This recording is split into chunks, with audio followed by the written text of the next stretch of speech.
Welcome to Learning English Every Day. I am so glad you are here. Today we share The Letter in the Garden, a story about a journey back to the heart of the child we once were. My name is David. I am 35 years old and I live in a city of glass. My world is made of concrete, steel, and flickering screens. In my world, everything is fast. Everything is loud. My life is not measured by heartbeats, but by a series of numbers, the numbers on my watch, the numbers in my bank account, and the numbers of unread emails on my phone. Every morning I wake up to the same sharp sound. Beep, beep, beep. I don't look out the window to see the color of the sky. I don't look to see if the sun is rising behind the clouds. Instead, I reach for my phone. The blue light hits my face before the daylight does. Before I even say good morning to my own soul, I am already reading messages from people I don't know. My eyes are always heavy. My mind is always running, like a car that never turns off. In the city, we do not walk, we run. We run to catch the train, we run to catch a meeting. We run to catch a future that always feels just 1 inch out of reach. I am a manager, I am what people call successful. I have a clean apartment on the 20th floor with white walls and gray floors. I have expensive suits that make me look strong, but when I look in the mirror late at night, I don't see a man. I see a machine that is running out of oil, a machine that is forgetting how to be human. My heart felt like a dry, cracked desert. I had forgotten how to feel the soft touch of the wind. I had forgotten how to listen to the heavy beauty of silence. I was so busy building a life that I forgot to actually live it. I ate my lunch in 5 minutes at my desk. I drank cold coffee at 2 a.m. I had everything money could buy, the fast car, the smart watch, the high-status job, but inside I felt like an empty box. I was a king of a world made of dust. One day the noise became too much. It was a Monday afternoon and the light in my office felt like it was burning my eyes. The sound of the printers and the ringing phones felt like they were screaming in my ears. I looked at my hands and they were shaking. I realized I couldn't breathe. I needed to go away, not to a fancy hotel and not to a crowded beach. I needed a hideout. I needed a place where the world couldn't find me. I found an old gray house in a tiny, quiet village, far away from the glass buildings. I told my boss, I am going away for a month. I will work from there. I just need silence.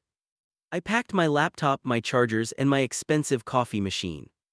I was taking my busy, heavy world with me, but I didn't know that the ancient silence of that old house was waiting to break me open. The journey to the village was long. As I drove away from the city, the tall buildings became smaller and smaller. The gray concrete turned into green fields. The smell of gasoline turned into the smell of grass, but I didn't roll down the window.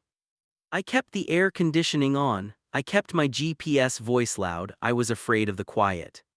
The house was small. It was much older than the photos on the internet. The walls were covered in thick, dark green vines. It looked like the earth was slowly hugging the building, trying to pull it back into the ground, back into the dirt. The windows were small and dusty. They looked like old, tired eyes that had seen too many winters and too many secrets. When I arrived, I didn't look at the trees. I didn't look at the birds. I walked inside and looked for a place to plug in my laptop. I looked for the Wi-Fi signal. When I saw the signal was weak, I felt a flash of anger. How can I work here? I shouted at the empty walls. I sat at a heavy wooden table. It was old and scratched. I tried to type, but the silence in the house was too heavy. It wasn't the peaceful silence I had imagined. It was a thick, ancient silence that made me feel uncomfortable. It made me hear my own heartbeat. It made me hear the thoughts I had been trying to hide for years. I felt like a stranger in a world that was too real for me. I looked out at the garden. It was not a garden for pretty flowers. It was a wild, forgotten place. The grass was tall and yellow, waving in the wind like a sea. There were no paths, only weeds and wild bushes. In the middle of this wild sea, there stood a giant. It was an old oak tree. Its trunk was thick and dark, covered in deep lines like the skin of an old dragon. Its branches were like long wooden arms reaching up to touch the clouds. It stood in the center of the garden, very strong and very, very lonely. When the wind blew, the leaves didn't just move, they whispered to each other. SHHH, SHHH, SHHH. It sounded like the tree was guarding something. It sounded like it was waiting for someone to finally listen. A week passed, I was still trying to be the city man. I sat under the oak tree with my laptop on my knees. The sun was hot on my neck. My eyes were burning from the white light of the screen. Suddenly, a wave of frustration hit me. I looked at the screen, then I looked at the tree. "What am I doing?" I whispered. I was in a place of peace, but I was still a slave to my tasks. I was still a machine. I put my laptop down on the grass. I looked at the weeds around the roots of the tree. They were messy and thick. I decided to pull them out. I didn't have a plan. I just wanted to do something with my hands. I wanted to feel like I was in control of something real, something that wasn't made of pixels. I bent down. I grabbed a handful of grass. The ground was soft and damp.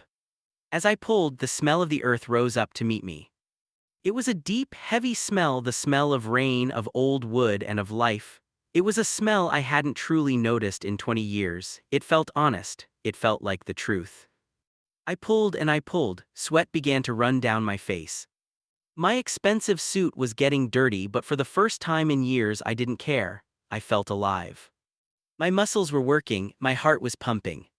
As I pulled a particularly large, stubborn clump of grass near the base of the trunk, my hand hit something hard. Clink. It was a cold, sharp sound. Metal hitting metal. I stopped. I stayed very still. I looked down into the dark, wet mud. Between two thick wooden roots of the oak tree, I saw a small corner of something gray and hard. I didn't reach for a tool. I used my bare hands. I pushed my fingers into the cold earth. I felt the mud under my fingernails. I felt the grit and the stones. I dug deeper, pushing the heavy soil away. I didn't think about my expensive watch. I didn't think about my clean skin. I just dug. Finally, I felt the edges of a box. I gripped it with both hands and pulled. It was stuck, as if the tree didn't want to let it go. I pulled harder, my breath coming in short gasps. With a wet, sucking sound, the earth gave it up. It was a metal box. It was small, about the size of a child's book.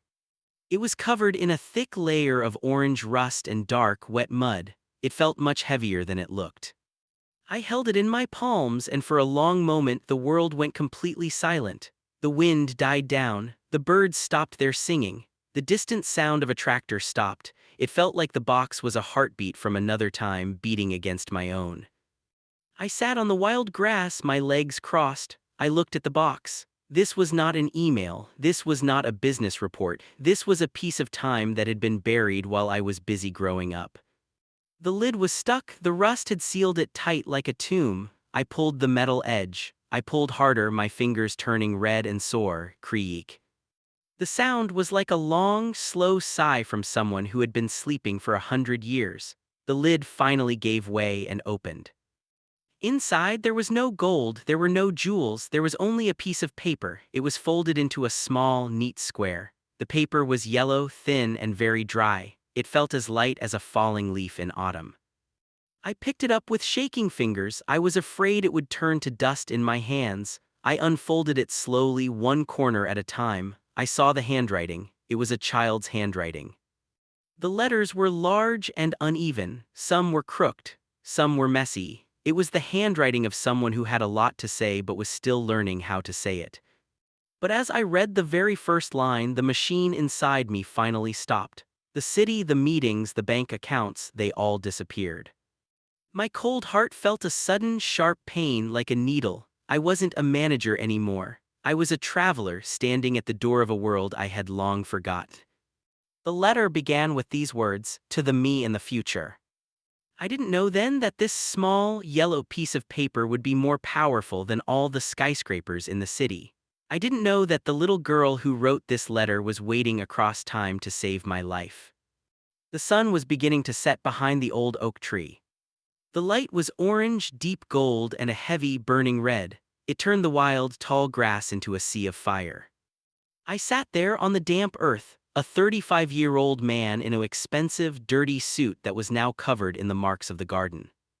I held the piece of yellow paper as if it were made of glass. It felt like a treasure that had been waiting for me for decades.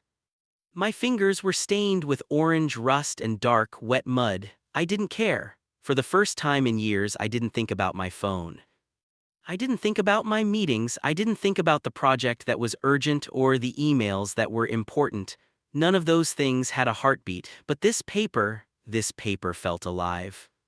The voice on this paper was a girl's voice. Her name was Sarah. She was the one who had lived in this house many, many years ago. I looked at the top of the letter. In the corner, she had drawn a small, messy sun. It wasn't a perfect sun. It had long, crooked rays that went in every direction. It was the kind of sun a child draws when they believe that the sky is a giant playground and the world is a bright, happy place. I touched the drawing with my thumb. It felt warm under my skin. The letter began with words that hit me like a physical weight. To the me in the future. Hello, my name is Sarah. I am 10 years old today. It is a beautiful Saturday and the air smells like fresh grass. I am sitting under my favorite tree, the big oak tree in the garden. I am writing this to you because I want to know if you are happy. I want to know if you still remember who we are. I am afraid that when people grow up, they forget the most important things. So I am leaving this letter here for you to find. I stopped reading. I looked up at the giant oak tree above me. This was the same tree. Its skin was older now, its branches were longer, but it was the same giant. Sarah had sat exactly where I was sitting now.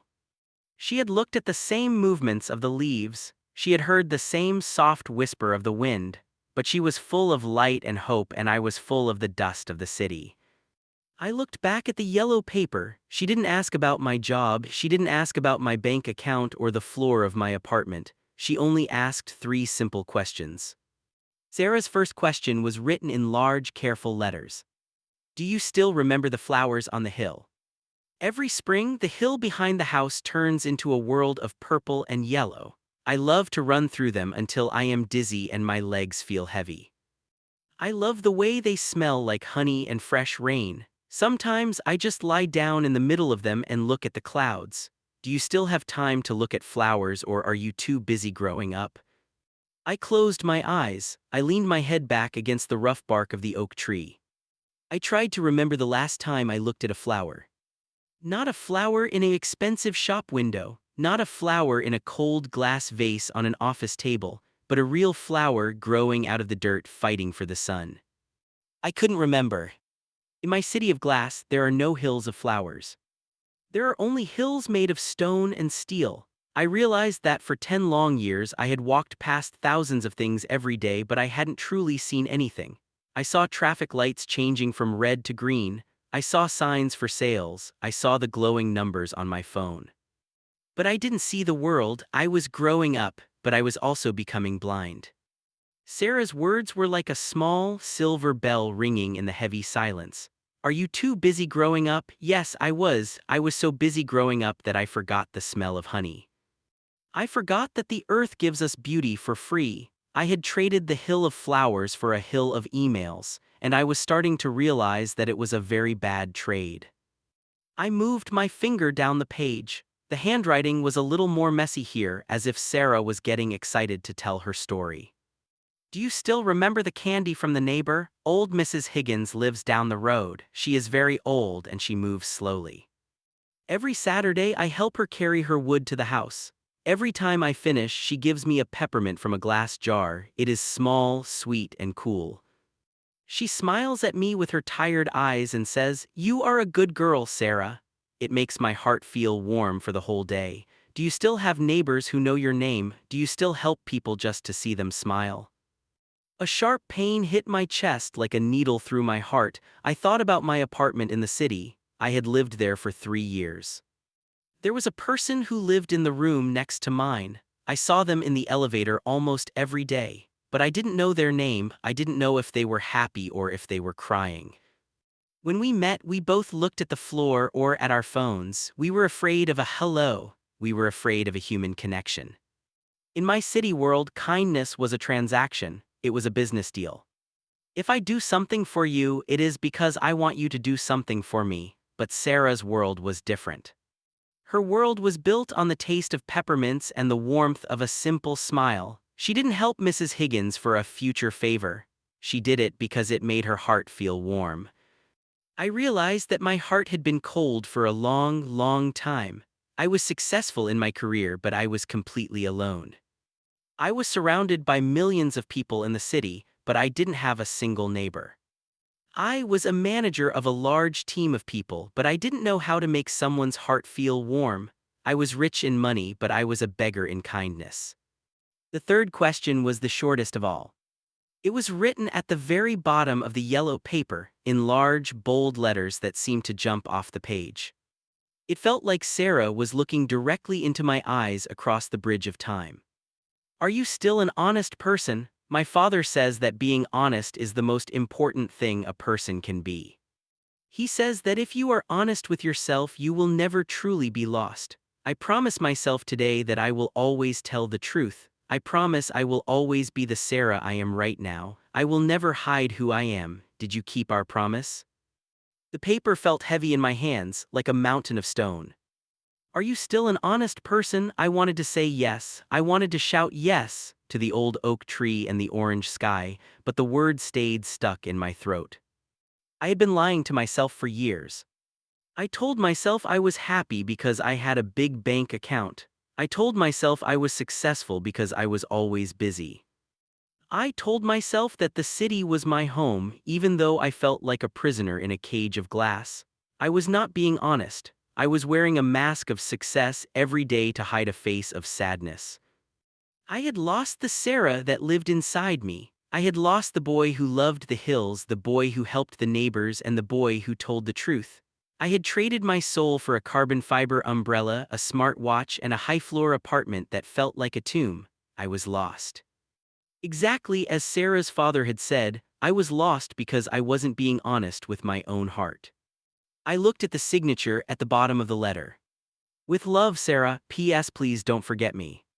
The wind blew through the old oak tree once more. SHHH, SHHH, SHHH.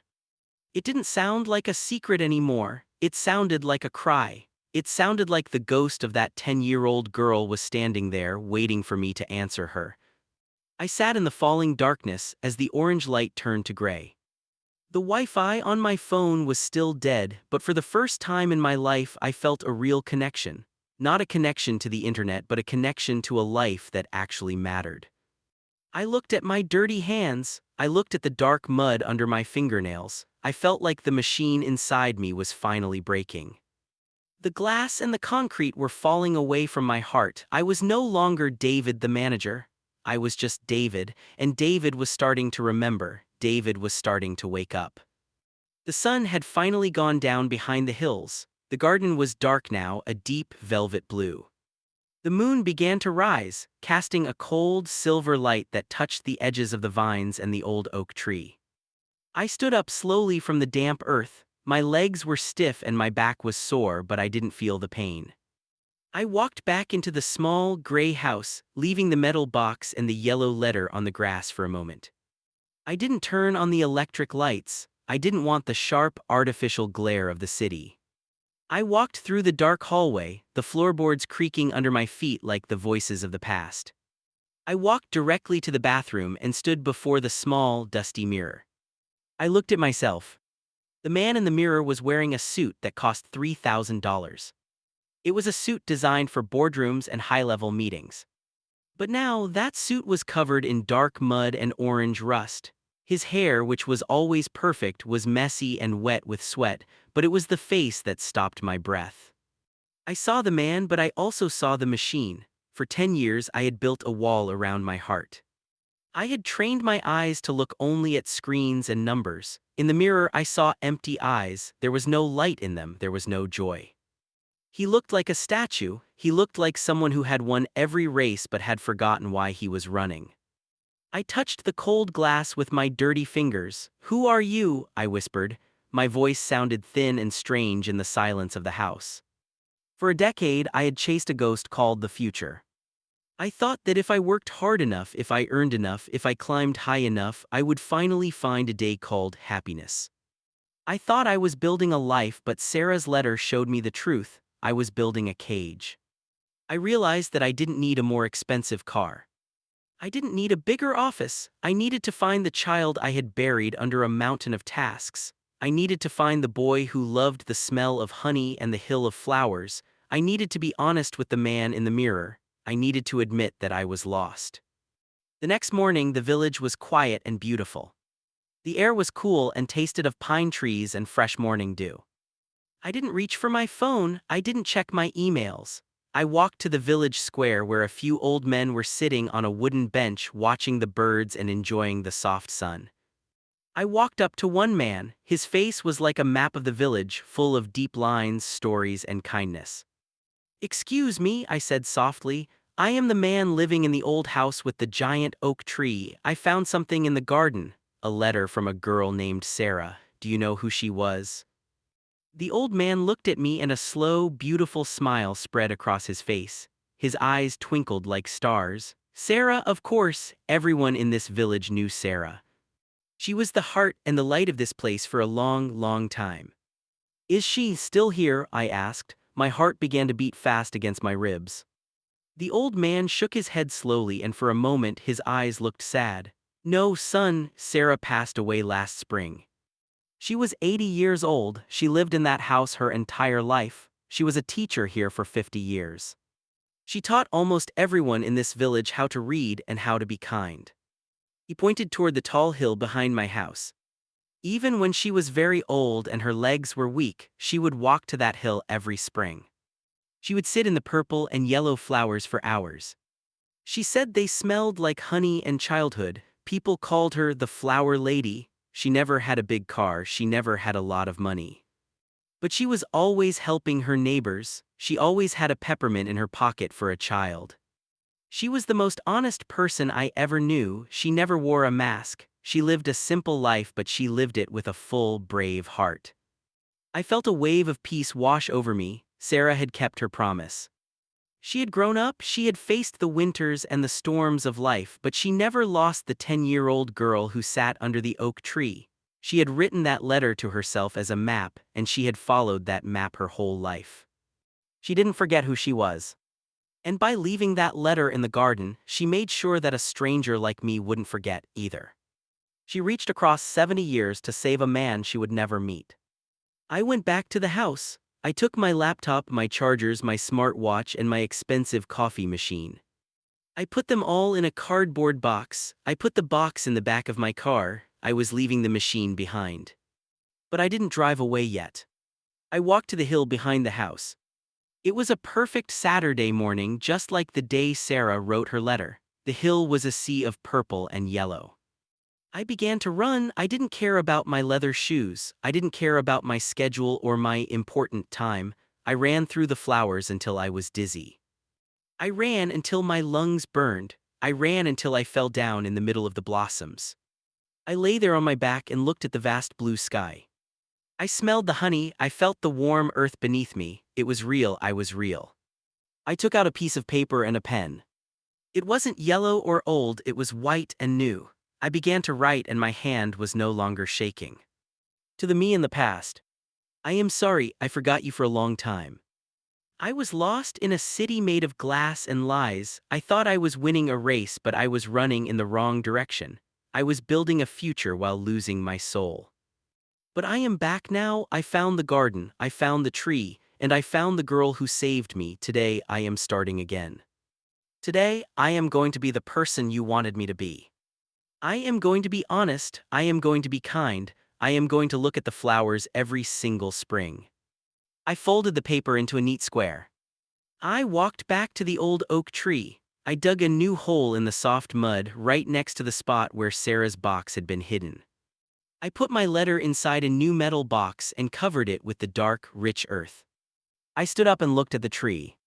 It didn't look lonely anymore. It looked like a bridge between who I was and who I was going to be.